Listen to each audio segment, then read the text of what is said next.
What is up, guys? Exams for 2022 are over and now it's very high time to prepare for 2023.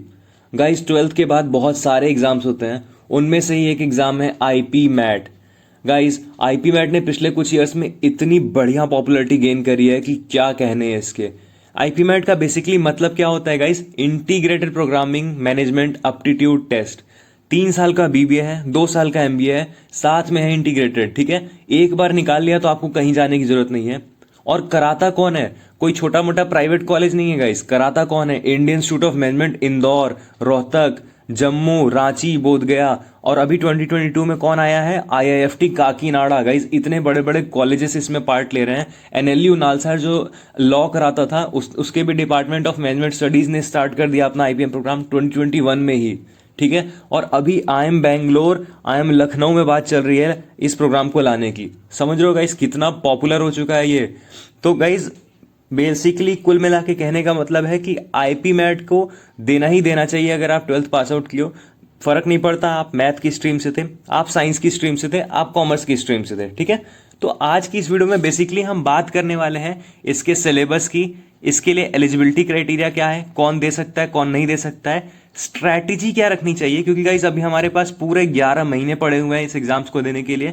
तो बहुत easy बहुत smooth pace पे देंगे। ठीक है, और लास्ट में क्या करना चाहिए क्या नहीं करना चाहिए। ठीक है, डूज और डोंट्स क्या होने चाहिए हमारे, जिससे कि हमारे एग्जाम बेसिकली फर्स्ट अटेम्प्ट में निकल जाए। ठीक है, तो गाइस चलो वीडियो को स्टार्ट करते हैं। तो गाइस अब बात करते हैं 2023 के आईपी मैट की एलिजिबिलिटी के लिए। तो देखो क्या कहता है, the candidate must have passed class 10th and 12th with a minimum percentage of 60।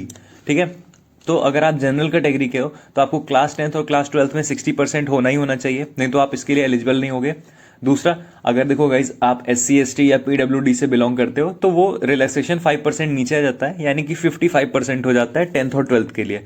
ठीक है, इसके बाद से क्या कहता है, the candidates must have pass the qualifying exam in 2021 2 and 3। इसका मतलब क्या है कि जो भी कैंडिडेट्स हैं उनका क्लास 12th 2023 2022 या 2021 में होना चाहिए, इससे पहले नहीं। यानी कि अगर कोई 2021 से पहले का यानी 2022 में एग्जाम दिया है तो 2020 में एग्जाम दिया है तो वो एलिजिबल नहीं होगा इसके लिए।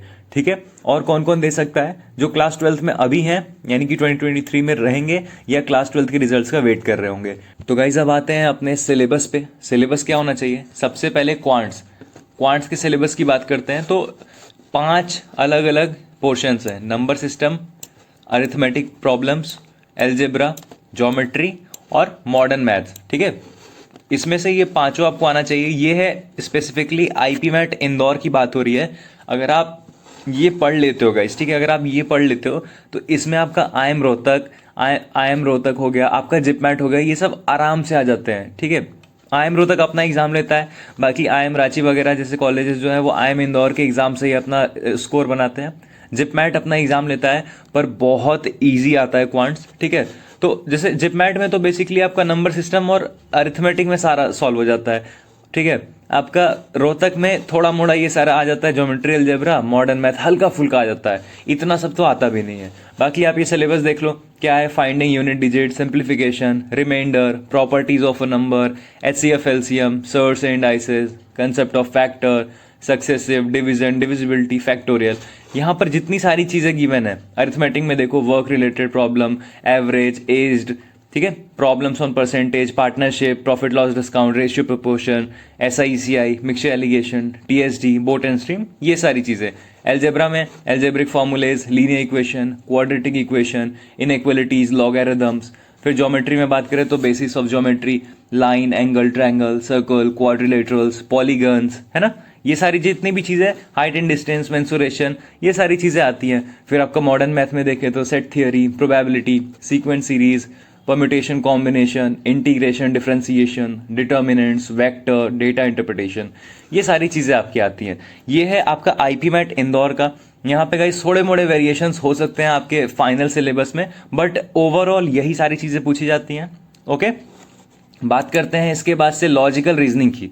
तो गाइस लॉजिकल रीजनिंग का सिलेबस क्या कहता है? देखो लॉजिकल रीजनिंग का सिलेबस है ना, इसमें 3 पार्ट है, नॉन वर्बल, वर्बल और एनालिटिकल। ठीक है, सबसे ज्यादा आपको यहाँ पे दिखते हैं टॉपिक्स एनालिटिकल के, राइट। सबसे ज़्यादा एनालिटिकल के दिखते हैं। देखो गाइस, एनालिटिकल बहुत ही इजी होता है, जितना ज़्यादा दिख रहा है ना, सबसे इजी और सबसे ज़्यादा मज़ा इसको करने में आता है। और हम लोग भी इसकी प्रिपरेशन कराएंगे, वो भी गाइस फ्री ऑफ कॉस्ट। आप लोग वीडियो में बने रहो, मैं वो भी बताता हूँ कैसे करना है, क्या करना है। आप लोग पूरे 1 साल हम लोग साथ जुड़े रह सकते हो, हर दिन आपको वीडियोस भी मिलेंगी, मैं आपको बताऊंगा आगे कैसे, ठीक है। इसके बाद वर्बल रीजनिंग है, नॉन वर्बल रीजनिंग है। देखो ये तीनों चीज़ जो है, इसका ये बेसिकली सिलेबस है और सबसे स्कोरिंग पार्ट है। Although guys IPMAT Indore में लॉजिकल रीजनिंग पूछता ही नहीं है, उसमें सिर्फ क्वांट्स और वर्बल होता है, ठीक है, लॉजिकल रीजनिंग नहीं पूछता। तो भैया क्यों बता रहे हो? क्योंकि IIM रोहतक, जिपमैट और ऐसे जो भी एग्जाम्स होते हैं उसमें पूछता है, सिवाय इंदौर को छोड़ के, ठीक है। ये सारी चीज़ें बताई जाएंगी, बहुत ईजी होती है गाइज, ठीक है। इसके बाद से आता है वर्बल एबिलिटी, ये सबसे इंपॉर्टेंट है, इसको इग्नोर करना मूर्खता हो जाती है। 4 सेक्शंस हैं, grammar, verbal ability, reading comprehension और वोकैब्स, ठीक है। वोकैब्स में आपका synonym, antonym, idioms and phrases, spelling errors, one word substitution, odd one out, foreign words, word uses. RCs में आपका क्या है? आरसी आपको बेसिकली बहुत ही सिंपल है, जो भी आरसीज होते हैं ये सब पूछेंगे। आरसी क्या होता है? रीडिंग कॉम्प्रिहेंशन, हमने बचपन से पढ़ा है, अनसीन पैसेज, वैसा ही है, थोड़ा सा लॉजिक बढ़ जाता है, ठीक है। वर्बल एबिलिटी, वर्बल एबिलिटी में एरर स्पॉटिंग आएगा, fill in the blanks, sentence completion, para jumbles, analogies, sentence improvement, right. फिर ग्रामर में noun, pronoun, adverb, verb, preposition, conjunction, direct indirect speech, figures of speech, ये सारी चीज़ें आपकी पूछी जाती हैं, ठीक है। बहुत ईजी होता है गाइस, समझ। दोस्तों अब बात करते हैं स्ट्रैटेजी क्या होनी चाहिए, हाउ टू प्रिपेयर। सबसे पहले मैं आपको बोलूंगा गाइस, 1 साल है अपने पास, आराम से एक स्मूथ पेस पे चलना है। क्वांट्स हर दिन करिए, यहाँ पर लिखा है डू क्वांट्स एवरी डे। क्यों करना चाहिए हमें क्वांट्स डेली? क्योंकि गाइस क्वांट्स कोई छोटा मोटा ऐसा नहीं है कि एक दिन में पढ़ा और समझ लिया। इसमें कंसेप्ट्स होते हैं, बहुत सारे क्वेश्चंस लगते हैं, एक आपको इसमें बहुत फास्ट होना पड़ता है, क्योंकि एग्जाम में आपको टाइम नहीं मिलेगा, एक क्वेश्चन के लिए आपको 1 मिनट मिलेगा हार्डली। तो आपको कैसे करना है, इस वजह से आप प्रैक्टिस करते जाओगे, इस वजह से क्वांट्स आपको हर दिन करना है। फिर क्या है? Vocabulary is your tonic. Why vocabulary is your tonic? Guys English पूरी की पूरी वोकैबुलरी पे बेस्ड है, जिसका वोकैबुलरी सही है वो खेल गया वर्बल से, ठीक है। और जो वर्बल से नहीं खेल पाया उसका एग्जाम में नहीं हो पाएगा, ठीक है, वो क्वालिफाई नहीं कर पाएगा। तो वर्बल एक ऐसा एरिया है जिसको करना ही करना है, और उसके लिए वोकैब करना ही करना है। तो वोकैब ज़्यादा कुछ नहीं, हर दिन 4 से 5 वोकैब के वर्ड्स आपको पढ़ लेने हैं, और कुछ भी नहीं। आपको इंग्लिश में नॉवेल्स पढ़ने की और न्यूज़पेपर पढ़ने की शुरुआत में इतनी खास कोई ज़रूरत नहीं है, वो आपको जब ज़रूरत लगे तो आप कर सकते हो। आपके पास जब वोकैबुलरी का कोई भी एक बुक उठा लो, वर्ड पावर मेड इजी आती है, वो उठा लो, एक नॉर्मन लुइस की, उसको पढ़ो, आपका काम हो जाएगा, ठीक है। उसके बाद से देखो यहाँ पे भी सेम लिखा ही है, नेवर अंडरएस्टिमेट वर्बल, ठीक है। वर्बल को ध्यान से, ऐसे नहीं कि वर्बल को भाई कमजोर मान लिया, ठीक है। इसके बाद क्या है? Test your knowledge every time. ये कैसे होगा भैया? नॉलेज को कैसे टेस्ट करें अपना हमेशा? गाइस देखो, हम अपनी बात बताते हैं, आपको हमारी तरफ से एक सीरीज मिलेगी, वो पूरे 1 साल तक चलेगी, एंड तक हम लोग साथ देंगे, ठीक है। वहां पे आपको वीक की 3 लेक्चर्स मिलेंगे और हर संडे एक टेस्ट होगा, सब कुछ फ्री होगा। और उसके बाद भी गाइस, इसके बाद भी जो आपका टेस्ट होगा उसमें आपके लिए कुछ ना कुछ रिवॉर्ड्स होने वाले हैं हर टेस्ट में। तो ये आपने अभी तक कभी एक्सपीरियंस नहीं किया होगा कि आपको पढ़ाया भी फ्री जाए, टेस्ट भी फ्री हो, और उसके बाद आपको टेस्ट में रिवॉर्ड्स भी दिए जाए, और वो रियल लाइफ रिवॉर्ड्स होंगे। तो गाइज थोड़ा सा ध्यान देना, बहुत मज़ा आने वाला है इस साल, ठीक है। तो टेस्ट हमारे साइड से आप दे सकते हो। उसके बाद अगर आपको मन करे तो आप बहुत सारे इंटरनेट पे वेबसाइट्स आपको मिल जाएंगी, वहाँ से टेस्ट दे सकते हो, या अगर आपने किसी कोर्स में इनरोल करा है तो वेल एंड गुड, ठीक है। बट मुझे लगता है कि अगर आप सेल्फ स्टडी करते हो तो भी आपका काम हो जाएगा। और सेल्फ स्टडी का मतलब ये है गाइस कि आपको बुक से पढ़ना है ऐसा नहीं, आप यूट्यूब से भी देख सकते हो वीडियोस, आप किसी की भी लेक्चर वीडियो देख सकते हो। अगर हमारी नहीं समझ आती है आप किसी और की देख लो, बहुत सारे ऐसे टीचर्स पढ़े हैं जो आपको समझा देंगे, ठीक है। और यहाँ पर क्या लिखा है? First do easy ones. Guys जब भी आप क्वेश्चन करते हो, ठीक है, लेट्स सपोज आप अपने परसेंटेज टॉपिक कर रहे हो, तो आपको जो इजी क्वेश्चंस आ रहे हैं ना उनको करो। क्यों? ये देखो, use your ego as a fuel. क्या होता है ना गाइस, जब हम इजी क्वेश्चंस करते हैं तो हमें अंदर से एक ईगो आती है कि अरे यार मेरे को तो आता है सब कुछ, ठीक है। तो उस ईगो को यूज करके आप आगे के जो टफ क्वेश्चंस हैं उनको कर ले जाते हो, समझ रहे हो। लेकिन अगर आप पहले ही टफ क्वेश्चंस कर लोगे तो आप डीमोटिवेट हो जाओगे। आप क्या हो जाओगे? डीमोटिवेट हो जाओगे।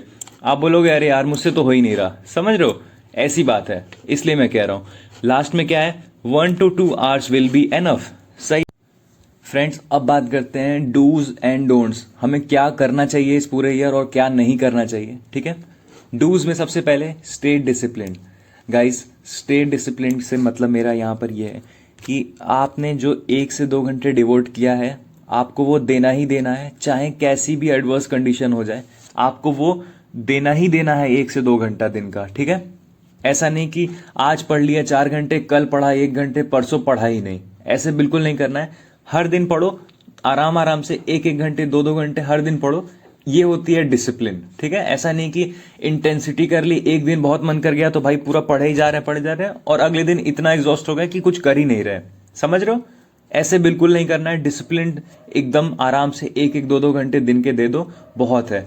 फिर क्या है, डू योर को करिकुलर एक्टिविटीज। गाइज, आपका जिसमें भी इंटरेस्ट है, आपको सिंगिंग अच्छी लगती है, आपको डांसिंग अच्छी लगती है, आपको क्रिकेट खेलना है, आपको कबड्डी खेलना है, कोई भी स्पोर्ट में पार्ट लेना है, आपको जो अच्छा लगता है वो आप करो, क्योंकि एट द एंड इंटरव्यू जब होगा आपका तो ये सब काम आता है। इंटरव्यूअर आपसे बोलेगा कि ये बताइए आपने पढ़ाई के अलावा क्या किया लाइफ में, तो ये सब आप बता सकते हो। ये अल्टीमेटली आपके एग्जाम के लिए अच्छा है, आपको एक आईपी मैट इंदौर में सीट दिलाने के लिए काम आएगा, तो इस पे भी ध्यान देना ही देना है। फिर क्या है, गिव टेस्ट एवरी वीक, हर वीक टेस्ट दो, जो भी जितना भी पढ़ा है उतने का टेस्ट दो, देखो कि आप कितने पानी में हो, आपको कितना आ रहा है कितना नहीं आ रहा है। समझ रहे हो मेरी बात को, ये बहुत इंपॉर्टेंट है। और उसके बाद से एनालाइज करो कि हमने जो टेस्ट दिया है उसमें कहाँ कमी थी कहाँ कमी नहीं थी, उसको एनालाइज करो, समझो चीज़ों को। ठीक है, ऐसे होगा। और हमने बताया ये कि हमारे चैनल पे भी आपको वर्बल हो गया, क्वांट्स हो गया, रीजनिंग हो गया, तीनों पढ़ाया जाएगा। वीक में 3 लेक्चर्स और Sunday Sunday test with some exciting rewards every single time. तो आप हमारे चैनल पे भी आ सकते हो, बस आपको करना क्या है, सब्सक्राइब करके एक कमेंट कर देना है कि भैया मैं भी ज्वाइन करना चाहता हूँ, दैट इज इट। ठीक है, उसके बाद लास्ट और सबसे अंडररेटेड, जो आपको कोई भी कोर्स बेचने वाले जो पैसे में बेचते हैं वो कभी नहीं बताएंगे गाइस। ठीक है, कोचिंग वाले आपको कभी नहीं बताएंगे, सेल्फ स्टडी। ठीक है गाइस, सेल्फ स्टडी ये एक ऐसी अंडररेटेड चीज है ना आज के टाइम में, जो बहुत कम लोग कर रहे हैं, और जो कर रहे हैं वो ले जा रहे हैं। ठीक है, जो कर रहे हैं उनका हो जा रहा है। एक बात बताओ, मैं 10 घंटे बैठ करके कुछ भी चिल्ला लूं यहां पर, वो आपके दिमाग में असर करेगी, या आप शांति से 1 घंटा जो खुद से करते हो चीज वो आपको असर करेगी? मैं बोलूंगा वो सेल्फ स्टडी 1 आवर वाली ज्यादा इंपैक्ट डालेगी। क्यों? क्योंकि वहां पर आप खुद से बात करते हो, खुद से समझते हो चीजों को। आपको कोई और कितना भी समझा दे, आप नहीं समझोगे जब तक आप खुद से नहीं समझ पाओ। समझ रहे हो मेरी बात को? इसलिए ये 4 चीजें आपको करनी है, आराम से हो जाएगा गाइस, इतना तो कुछ है भी नहीं। ठीक है, उसके बाद से आपको क्या नहीं करना है, देखो, अवॉइड सोशल मीडिया इन्फ्लुएंसेस। देखो, मैं नहीं कह रहा हूं कि आप सोशल मीडिया प्लेटफॉर्म्स छोड़ दो, बिल्कुल मत छोड़ो, आपकी मर्जी है गाइस, आप करो। अगर आपका क्या पता आपकी कोई को करिकुलर एक्टिविटी हो, आप बहुत टैलेंटेड हो, आप वहीं से कुछ कर रहे हो, ठीक है, मत छोड़ो, ऐसा नहीं है। बस यहां पर क्या लिखा है, influences, avoid social media influences. समझ रहे हो, ऐसा नहीं कि सोशल मीडिया को अवॉइड कर दो, कुछ इन्फ्लुएंसेस होते हैं उनसे थोड़ा दूर रहो। क्या है कि मान लो कोई कोई जैसे क्या होता है कि आप इन्फ्लुएंस में आ जाते हो। क्या आपका कोई फ्रेंड है, उसने बोला कि भाई मैं ब्रेक नहीं लूंगा, मैं किसी प्राइवेट कॉलेज में जा रहा हूं, और आप 1 साल जो है स्ट्रगल कर रहे हो, ठीक है, और वो 1 साल तक मजे कर रहा है, अपनी पोस्ट डाल रहा है, और आप देख रहे हो, और आप वहां से सोच रहे हो अरे यार ये तो चला गया। समझ रहे हो, इसलिए सोशल मीडिया के इन्फ्लुएंसेस से बचने की कोशिश करो। दूसरा, stop comparing yourself to others. कभी भी कंपेयर मत किया करो, भले आप उससे अच्छे हो या आप खराब हो। अगर आप अच्छे हो तो आप खुश हो जाओगे, बहुत ज़्यादा आसमान पे चढ़ जाओगे, और ख़राब हो तो आप बहुत ज़्यादा डिमोटिवेट फील करने लग जाओगे कि अरे यार उससे हो रहा है मुझसे क्यों नहीं। ठीक है, और फिर बहुत कम चांसेस हैं कि आप मोटिवेट होगे उस काम को करोगे। ठीक है, इसीलिए बोल रहा हूँ, stop comparing yourself to others. हर कोई अपने आप में यूनिक होता है।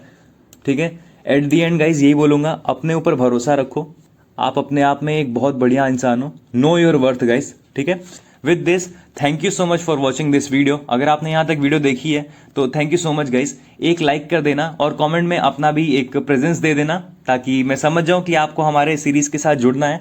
और बस thank you so much guys, bye.